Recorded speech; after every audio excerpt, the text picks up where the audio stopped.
patient after admission it will catheterize, because on the day of admission there is no urination. Day of admission the blood count was normal, 7,000. So first initially probably she had got the hyponatremia. Hyponatremia. With hyponatremia or because plantar was extensor, that could be the explanation. Metabolic encephalopathy. Probably the cartilage sensorium and in the background of diabetes with hyponatremia, diabetes condition. And there is also pneumonia on that day. Pneumonia was along subsequently we found. Despite pneumonia, there is no leukocytosis. From this, I think now I am coming with this. A elderly lady, diabetic, and despite pneumonia, there was no leukocytosis. What was the lung picture? Which lung? Right side bronchopneumonia. Hey, Upper zone. Upper zone and lower zone. Both A lady with altered sensorium having a lesion in the right upper lung, we should also exclude aspiration. Yes. There will be no hematological changes. The altered sensorium leading to aspiration, then subsequently on the needles of the aspiration, pneumonia, you can have secondary. Yes. That is good. Yes, that is the most appropriate. It was a hypoglycemic state. What was the blood culture report? Blood culture was advised not done. urine culture equine. Urine culture report. And subsequently another thing I am telling you, this urinary sepsis may be secondary to iatrogenic because sometimes In female patients, urinary sepsis in the elderly with diabetes is very common. And besides our method of catheterization I have seen done by this dressers. Even if you don't categorize also the ascending infection. That can happen, but This lady was catheterized because she was graduating and we cannot assess the urine output and put the patient was having altered sensory. And once you was put the catheter, only I colored urine of 200 ml came out in the next morning. In that morning, in 12 hours, she could not pass urine. And that there was a renal suppression was there. So one question, when the patient is on hemodialysis, whether we should reduce the dose of antibiotics or whether we can give in the full dose? But half ডোজে দেওয়া হয়েছে What I am asking, patient is put on hemodialysis. So whether we can give the full dose or the half dose, what you have given, it is 2.25. Whether we can give full dose during when the patient is on HD. it is not for particular drug one has to see. Some drugs are dialyzable, some drugs are not dialyzable. This drug is not dialyzable. Not dialysis. Even vancomycin, people prescribe vancomycin after dialysis, but vancomycin, for your current information, vancomycin has a half-life of around 12 hours, 12 to 16 hours normally. But in ESRD, it will be around 120 hours to 216 hours. So it can be repeated after 5 days, and it is not dialyzable. There is no problem if you give on the day pre-dialysis. It is not dialyzable. But people conventionally prescribe post-dialysis with this vancomycin and after 5 days. In case of ESRD. So coming to some definitions, which all people are aware of it. SIRS, Systemic Inflammatory Response Syndrome, is manifested by two or more of the following conditions. One is fever, tachypnea. Tachypnea is more than 24 per minute. And tachycardia here for this condition is more than 90, not 100. And leukocytosis or leukopenia. So in this elderly lady, you can think of patient was having pneumonia with sepsis, there was no leukocytosis. So SIRS may be either due to infection or due to non-infective causes like your burn and pancreatitis sort of things. So sepsis means there is SIRS plus documented or proven or suspected infection. So what is severe sepsis and what is septic shock? Severe sepsis and septic shock, there are different things. Sepsis plus one or more of the signs of organ dysfunction in the form of CVS, if the blood pressure is less than 90, systolic blood pressure or mean blood pressure is less than 70. Respiratory, partial pressure of oxygen by FiO2, fractional oxygen inhalation. If it is less than 250, then it is respiratory dysfunction. For ALI it is less than 200 to 300, and for ARDS it is less than 200 ARDS. And for renal conditions, if urine output less than 0.5 ml per kg per hour, means in 24 hours less than 700 ml. Hematological, total platelet count less than 80,000. Earlier it was mentioned 1 lakh. Currently it is 80,000. And metabolic acidosis, pH is less than 7.3. So this is about severe sepsis. And septic shock means sepsis with hypotension, systolic blood pressure less than 90, or 40 millimeter less than the usual blood pressure of the patient for at least 1 hour despite of adequate fluid resuscitation.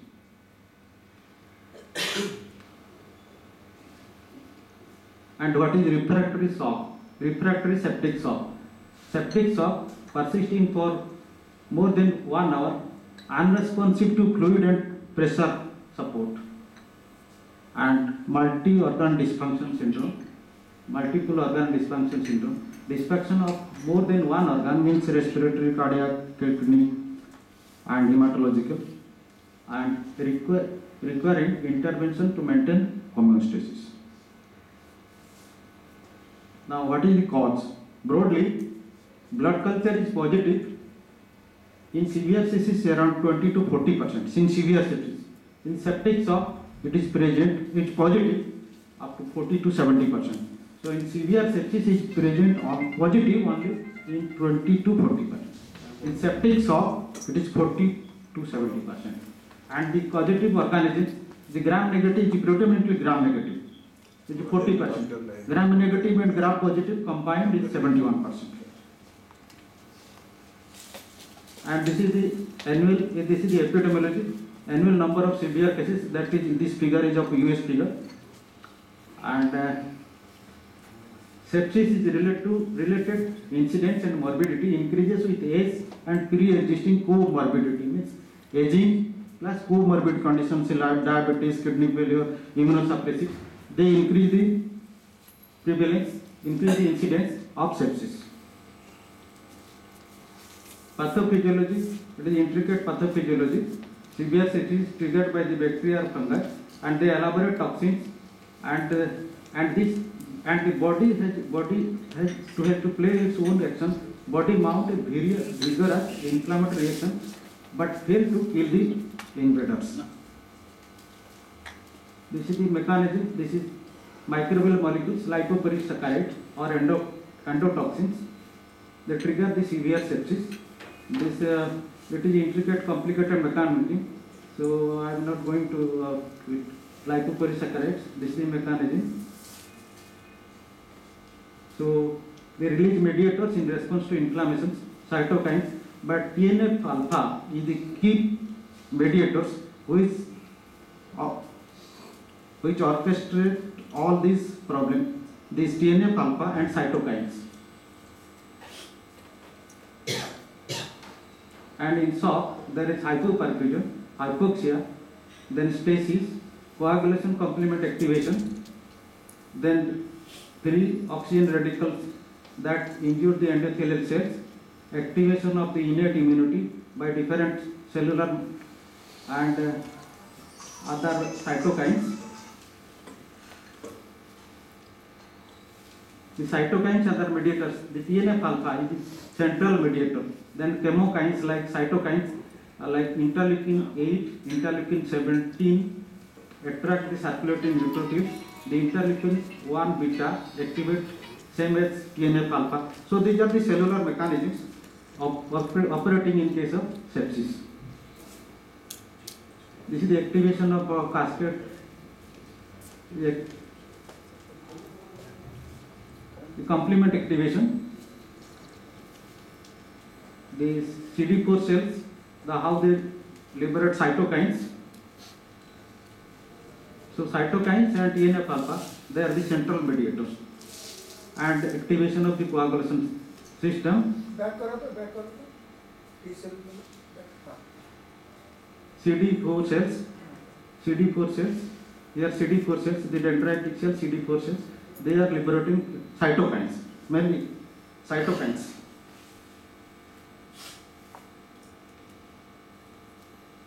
Here tissue factor, basal injury, tissue factor, then activation of factor 7, it will activate factor 10 and factor 11, factor 10 and factor 9, ultimately it activates factor 10, will activate the prothrombin formation, prothrombin to thrombin, then fibrinogen, fibrinogen to fibrin.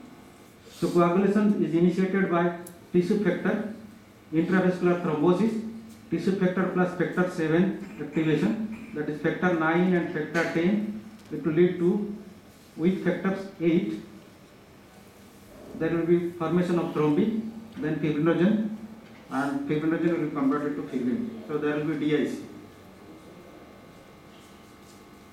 These are the other mechanisms. I am just skipping over.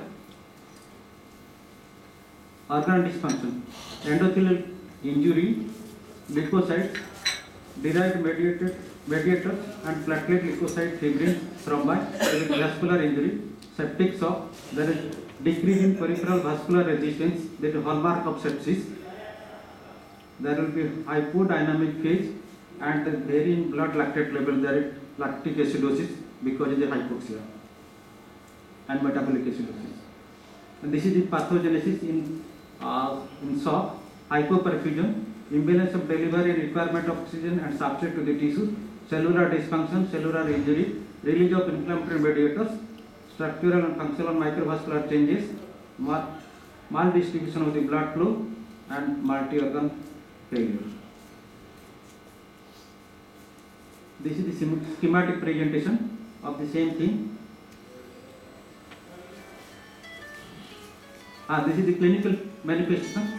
Fever may be the presentation, and some may be normothermic or hypothermic. This lady was having normal temperature, so it was normothermic. Normothermic in neonates, elderly, alcoholic, and uremic. Then hyperventilation in early sign, there will be tachypnea, hyperventilation, encephalopathy, hypotension and DIC, ecthyma gangrenosum, that is skin lesion in neutropenic patient by Pseudomonas aeruginosa, and generalized erythroderma, toxic shock syndrome that occurs in Staphylococcus aureus and Streptococcus pyogenes, and GI manifestations like stress, ulcer and bleeding, upper GI bleeding, cholestatic jaundice, hepatocellular acute hepatic injury, and hepatic necrosis. So there will be rise in also SGOT and SCPT initial phase, and if it continues for a long time, there will be albumin will be low.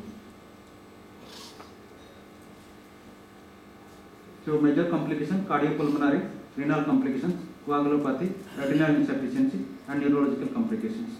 Cardiopulmonary complication due to fall of partial pressure of oxygen, and early septic shock. In initial phase, there will be systemic vascular resistance is elevated, but in the late phase of the septic shock, the hallmark is fall in systemic vascular resistance. Renal complications, hypotension leading to capillary injury, glomerulonephritis, cortical necrosis, and can be compounded by drug.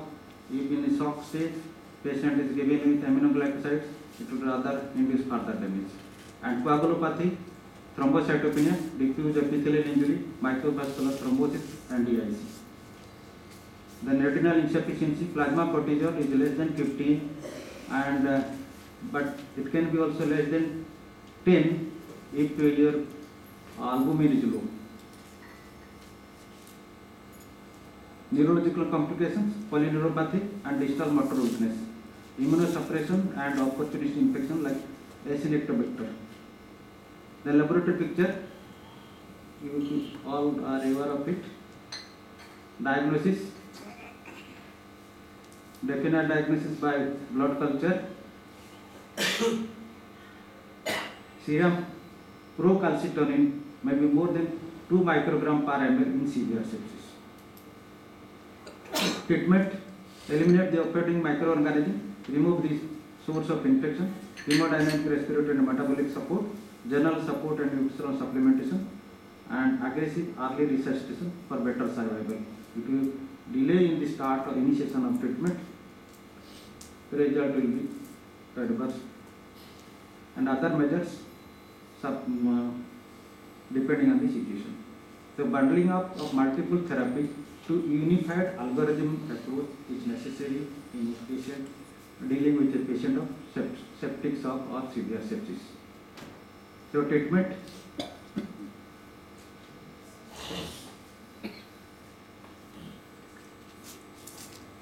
This is the goal. We were to CBP to be around 8 to 12 millimeter. Mean arterial pressure should be kept at more than 65 to have renal perfusion. Urine output has to be monitored and should be about more than 0.5 ml per kg per hour, and oxygen saturation to be maintained above 70%. So this is about hemodynamic support. But here I want to tell one thing, that one should not be over enthusiastic in treating case of sepsis, because I have seen people are, once the blood pressure is coming up with pressure support, they are immediately withdrawing the pressure amines, which is causing disaster and loss of the patient. So people should not be very over enthusiastic. In last month, in October 1st week, a patient from Chakradharpur came with multi-organ condition. His urine output was coming up, his blood pressure was maintained.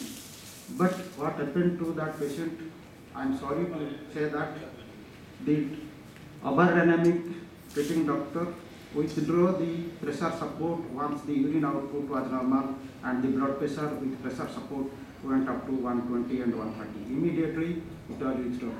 And I was very annoyed with it, but I am sorry to say that people should be very judicious in treating such cases. So titrated dose of noradrenaline or dopamine is necessary. One should not be over enthusiastic. And ultimately that patient succumbed on 13th of October. And the patient on the day of on 8th or 9th, his urine output was more than 1500 ml. And that patient was in a position to withdraw, extubate in that situation. So I am sorry to say that, because one should not be over dynamic and over enthusiastic. Have patience and deal with the patient. How long one can commit mistake? It will be a blunder.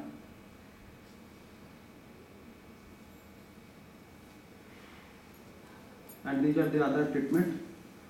H2 blockers, because the stress, H2 blocker has to be given.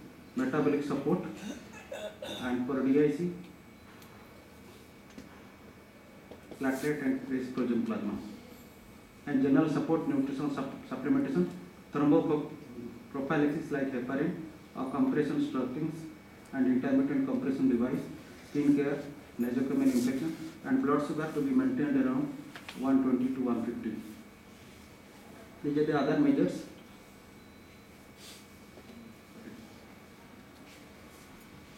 Tissue factor pathway inhibitor, which has been tried, but there is no success. It was showing good result up to 2000 December, but after that the study showed that there is no benefit, so it is not being practiced. Prognosis, within 30 days, mortality with severe sepsis around 20 to 35% with best of the treatment, and septic shock it is 40 to 60%.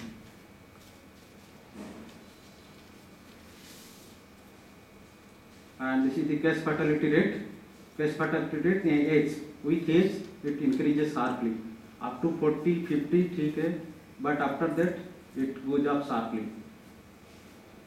So prevention is best opportunity.